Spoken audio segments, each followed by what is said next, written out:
Political హడావిడి ఎక్కువగా ఉండే ఆ జిల్లాలో ఫ్యాన్ ఫుల్ స్పీడ్ లో ఉంటే సైకిల్ మాత్రం స్లో అయిందని డిస్కషన్ జరుగుతోంది.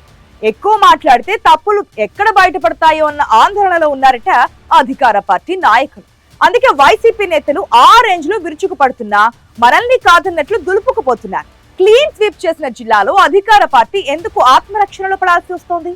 మాజీ మంత్రి జైలుకెళ్ళొచ్చాక ఫ్యాన్ స్పీడ్ అంతలా ఎందుకు పెరిగింది?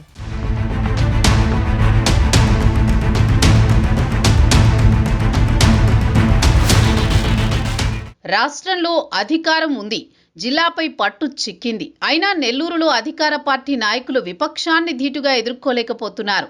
మందబలమున్నా సమన్వయ లోపంతో ఫ్యాను పార్టీ దూకుడుకు కళ్లెం వేయలేకపోతున్నారు.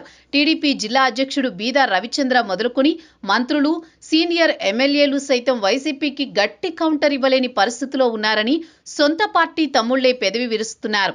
టీడీపీ ప్రతిపక్షంలో ఉన్న సమయంలో ప్రతి చిన్న అంశాన్ని రాజకీయంగా వాడుకునేది. కానీ అధికారంలోకి వచ్చిన తర్వాత నేతలంతా ఎందుకో మౌన ముద్రలోకి వెళ్లిపోయారట. ఒకరిద్దరు నేతలు అధిష్టానంపై అసంతృప్తితో ఉంటే మరికొందరు మాత్రం నియోజకవర్గాల్లో ఆదాయ వనరులపై దృష్టి పెట్టారని జోరుగా ప్రచారం జరుగుతోంది.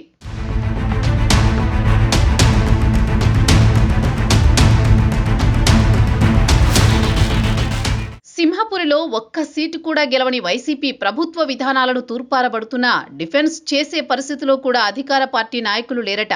సీఎం చంద్రబాబుతో పాటు మంత్రి లోకేష్ పై మాజీ మంత్రి కాకాని గోవర్ధన్ రెడ్డి విమర్శలు చేస్తున్నా ఆయనకు కౌంటర్ ఇచ్చే నేతలు అధికార పార్టీలో కనిపించడం లేదనే ప్రచారం జరుగుతోంది.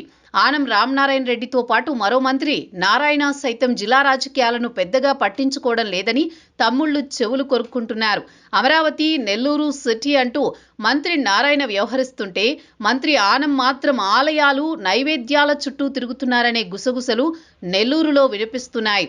జిల్లా అధ్యక్షుడిగా ఇటీవల బాధ్యతలు చేపట్టిన బీదా రవిచంద్ర కూడా వైసీపీ విమర్శలకు సమాధానం చెప్పలేకపోతున్నారట.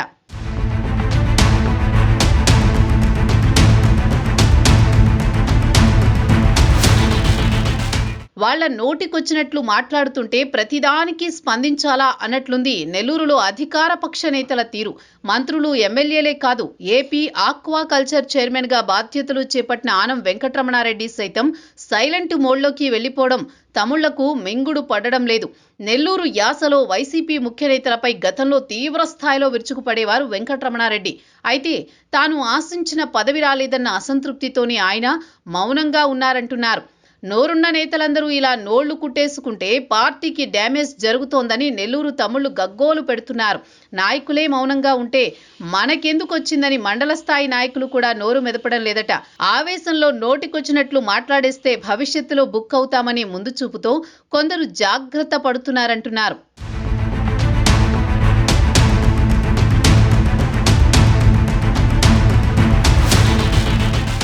నెల్లూరు జిల్లాలో కొన్ని నియోజకవర్గాల్లో దీపముండగానే ఇల్లు చక్కబెట్టుకునే పనిలో ఉన్నారట అధికార పార్టీ నేతలు. మరికొన్ని చోట్లయితే రాజకీయ వైరాన్ని పక్కనబెట్టి వైసీపీ, టీడీపీ నేతలు కాంప్రమైజ్ అవుతున్నారనే ప్రచారం జోరందుకుంది. కొన్ని చోట్ల మాత్రం అధికార పక్షంపై విమర్శనాస్త్రాలతో విరుచుకుపడుతోంది విపక్ష పార్టీ. అభివృద్ధిపై, ప్రజలకు జరుగుతున్న అన్యాయాలపై వైసీపీ నేతలు తీవ్ర విమర్శలు చేస్తున్నారు. కూటమి ప్రభుత్వం అధికారంలోకి వచ్చిన కొత్తలో కొందరు వైసీపీ నేతలను కేసులు పెట్టి జైళ్లకు పంపించారు. కానీ జైలుకు వెళ్లి వచ్చాక కూడా కొందరు నాయకులు తగ్గేదేలే అంటున్నారు. ఫ్యాను స్పీడు తగ్గించేందుకు టీడీపీ వ్యూహాలకు పదును పెడుతుందా? బట్ట కాల్చి మొహానేస్తే తుడుచుకోవాల్సిన పని లేదనుకుంటుందో చూడాలి మరి.